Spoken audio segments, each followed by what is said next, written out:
स्वामी जी बता रहे हैं कि हवन करने से क्या उपकार होता है, होम से क्या उपकार होता है। सब लोग जानते हैं कि दुर्गंध युक्त वायु और जल से रोग से प्राणियों को दुख और सुगंधित वायु तथा जल से आरोग्य और रोग के नष्ट होने से सुख प्राप्त होता है। ये होम का उपकार है। चंदन आदि घिस के किसी को लगावें या घृत आदि खाने को देवें तो बड़ा उपकार हो। अग्नि में डाल के व्यर्थ नष्ट करना बुद्धिमानों का काम नहीं। जो तुम पदार्थ विद्या जानते हो तो कभी ऐसी बात नहीं कहते, क्योंकि किसी द्रव्य का अभाव नहीं होता। देखो, जहाँ होम होता है, जहाँ हवन होता है, वहाँ से दूर देश में स्थित पुरुष के नासिका से सुगंध का ग्रहण होता है, वैसे दुर्गंध का भी। इतने से ही समझ लो कि अग्नि में ढाला हुआ घी पदार्थ सूक्ष्म होके फैल के वायु के साथ दूर देश में जाकर दुर्गंध की निवृत्ति करता है। जब ऐसा ही है तो केसर, कस्तूरी, सुगंधित पुष्प और अतर आदि के घर में रखने से सुगंधित वायु होकर सुकारक होगा। उस सुगंध का वह सामर्थ्य नहीं है कि गृहस्थ वायु को बाहर निकाल कर शुद्ध वायु को प्रवेश करा सके, क्योंकि उसमें भेदक शक्ति नहीं है। और अग्नि का भी सामर्थ्य है कि उस वायु और दुर्गंध युक्त पदार्थों को छिन्न भिन्न और हल्का करके बाहर निकाल कर पवित्र वायु को प्रवेश करा देता है। तो मंत्र पढ़ के होम करने का क्या प्रयोजन है?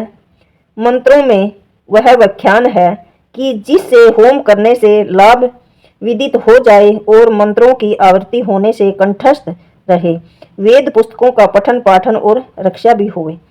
क्या इस होम करने के बिना पाप होता है? हाँ, क्योंकि जिस मनुष्य के शरीर से जितना दुर्गंध उत्पन्न हो के वायु और जल को बिगाड़कर रोग उत्पत्ति की निमित्त होने से प्राणियों को दुख प्राप्त कराता है, उतना ही पाप उस मनुष्य को होता है। इसलिए उस पाप के निवारण अर्थात उतना सुगंध व उससे अधिक वायु और जल में फैलाना चाहिए। और खिलाने पिलाने से उसी एक व्यक्ति को सुख विशेष होता है।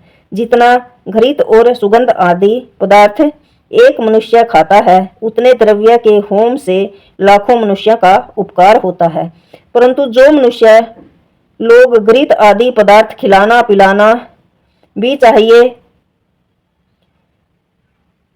परंतु जो मनुष्य घृत आदि उत्तम पदार्थ ना खावें तो उनके शरीर और आत्मा के बल की उन्नति न हो सके। इससे अच्छे पदार्थ खिलाना पिलाना भी चाहिए, परंतु उससे होम अधिक करना उचित है, हवन अधिक उचित है। इसलिए होम का करना अति आवश्यक है। प्रत्येक मनुष्य कितनी आहुति करे और एक एक आहुति का कितना परिमाण है।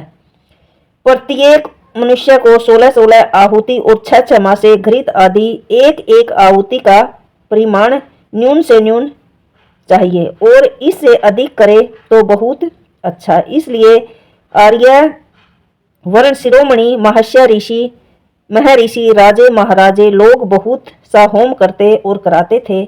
जब तक इस होम करने का प्रचार रहा, तब तक आर्यावर्त देश रोगों से रहित और सुखों से पूरित था। अब भी प्रचार हो तो वैसा ही हो जाए। ये 2 यज्ञ अर्थात ब्रह्म यज्ञ जो पढ़ना पढ़ाना, संध्या उपासना, ईश्वर की स्तुति प्रार्थना उपासना करना, दूसरा देव यज्ञ जो अग्निहोत्र से लेके अश्वमेघ पर्यंत यज्ञ और विद्वानों की सेवा संग करना, परंतु ब्रह्मचर्या से केवल ब्रह्म यज्ञ और अग्निहोत्र का ही करना होता है। राधे राधे। ओम।